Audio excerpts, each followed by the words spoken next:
¿Qué son las fuentes de alimentación o fuentes de poder? Las fuentes de poder son dispositivos que se instalan internamente en la caja del ordenador y se encarga de transformar la corriente alterna de la línea eléctrica comercial en corriente directa o continua, la cual es utilizada por los elementos electrónicos y eléctricos del ordenador. Otras funciones son la de suministrar la cantidad de corriente y voltaje correspondiente que necesitan los dispositivos, así como protegerlos de problemas de suministro eléctrico como subidas de voltaje. Ahora conoceremos las partes externas de la fuente de poder. Las fuentes de poder y partes externas es de suma importancia conocer a la hora de la manipulación. La etiqueta por lo general está en un costado de la fuente de poder. Se encuentra una etiqueta de papel adhesiva, la cual contiene información importante acerca de la misma, por ejemplo, la marca, el modelo, la frecuencia, la corriente de entrada y salida, las advertencias, entre otros. El ventilador tiene la función de mantener un flujo constante de aire, el cual permite eliminar el exceso de calor dentro de la fuente de poder. El conector de corriente de la fuente de poder tiene la función de conectar la fuente de poder con el sistema eléctrico del hogar o de la empresa. Los conectores ID permiten alimentar de corriente eléctrica a los dispositivos de tecnología ID, como discos duros, el DVD, el CD-ROM. Este tipo de conector tiene 4 pines, siendo el cable negro el de la tierra. Los voltajes de referencia serían 12 voltios para el pin correspondiente al cable amarillo y 5 voltios en el cable rojo. Los conectores de 4 pines tienen la funcionalidad de alimentar directamente el procesador.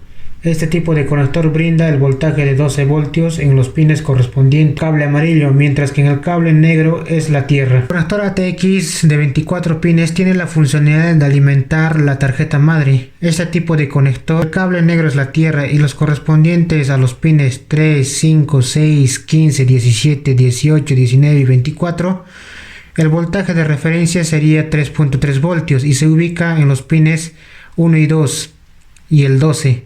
Correspondientes al cable anaranjado, y en el pin 13, que corresponde al cable café, corresponde a 5 voltios. En los pines 4, 6, 21, 22 y 23 correspondientes al cable rojo, y en el pin 9 correspondiente al cable morado. 12 voltios en los pines 10 y 11 correspondiente al cable amarillo. 12 voltios negativo en el pin 14 correspondiente al cable azul y 5 voltios en el pin 20 que corresponde al cable blanco. Además, hay 2 pines adicionales. El Power ON que se encuentra en el pin 8 correspondiente al cable gris y el PS ON en el pin 16 correspondiente al cable verde.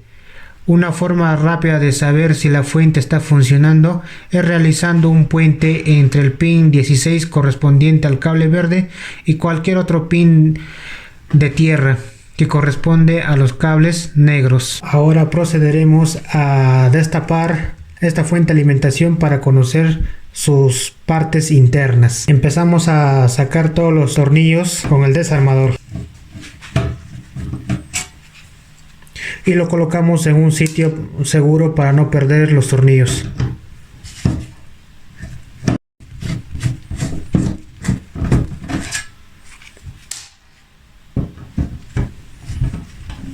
Vamos a destapar nuestro fuente de poder. Levantamos la tapa.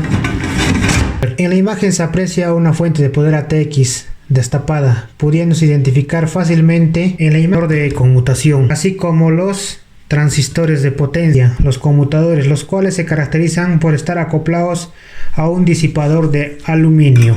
También son claramente visibles los capacitores de filtrados notorios, comúnmente llamados como condensadores. Vemos también el ventilador, en este caso es de unos 8 centímetros de diámetro. El conjunto de cables amarrados son los que llevan los voltajes de salida hacia el computador. Los cables negros corresponden a 0 voltios, los cables naranjos a 3,3 voltios y los rojos nos van a indicar 5 voltios, los amarillos 12 voltios. El cable verde, aunque se ve más bien a veces medio azulado, es el cable de control del sistema, el soft power. En esta fuente de poder podemos apreciar la gran cantidad de circuitos electrónicos. Por ejemplo, acá vemos un IC555. Podemos ver diferentes capacidades de resistencias. Podemos ver los condensadores.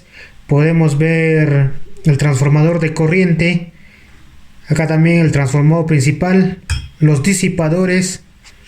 El fusible de protección de toda esta plaquita.